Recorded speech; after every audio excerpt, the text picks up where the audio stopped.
So the numerator, first of all, I'm going to use x and x. Because it's negative, I know I'm going to use positive and a negative number. I'm going to start with positive 4. So x times positive 4 is 4x. So the other one will be negative 1.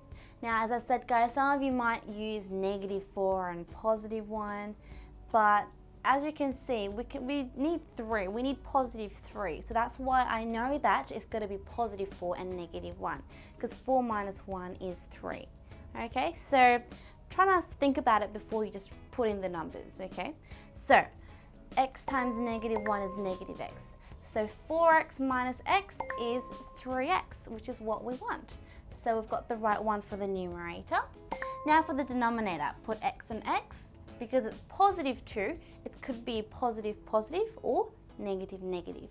But because that's negative, we know that's going to be negative negative. So I'm going to use negative 2, which is going to be negative 2x, and then the other one will definitely be negative 1. So that will be negative x. And you can see that negative 2x minus x is negative 3x, which is what we want. So you can see that on the numerator, it's going to be x plus 4, x minus 1, and on the denominator, it will be x minus 2, x minus 1, just like that. Okay, so we can cancel out the common ones, so we've just got those left over. That is the answer. Question 13, okay, let's try again. So x and x for the numerator, 24 is negative, so I'm going to use positive and negative. So I'm going to start by using positive 3, and you can see that's 3x, and negative 8, which is negative 8x. And check, 3x minus 8x is negative 5x, which is what we want. So we've got the right one for the numerator. Now for the denominator, it's all positive, so I know all the signs are going to be positive. So x and x, and I'm going to use 2, which makes 2x, and 3, which makes 3x.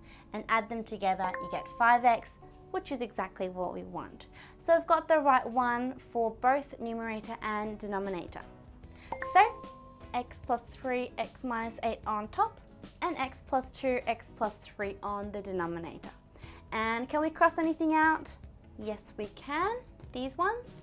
So we've just got that left over. Okay, how repetitive is this? Guys, from now on, don't just wait for me to finish the solutions. Try and pause for a bit and try to do your own factorizations so you can practice and check your answers. Okay, so please give that a shot. The next few questions a shot on your own. Okay? So, okay, we've got something a little bit different here. What's happening? We've got some extra pronumerals. We've got another pronumeral A. But just treat it like you normally do, guys. Don't worry about the new kind of form. Just treat it the same way. So I'm going to start by expanding it out first of all, just so I can gather some like terms. So I just expanded this. Well, that's all I did. 2 times x, and that becomes negative ax. And the same for the denominator, just expanded it. The reason why I did that is now I can gather these two together here, and these two together here. So all I did is factorize individually. Remember how when we have 4 terms or 4 terms in an expression, I can gather 2's together and 2's together and factorize individually? That's what I did. So see how here, I can factorize by x, which is the common factor, and here I factorized by negative a. So that becomes a positive. Okay, make sure you change that to a positive. And same for the denominator. Factorize this part by x and factorize this part by a. Okay, so gather 2's together. I group them into 2's. Now have a look. You can see that here on the numerator, x plus 2 is common.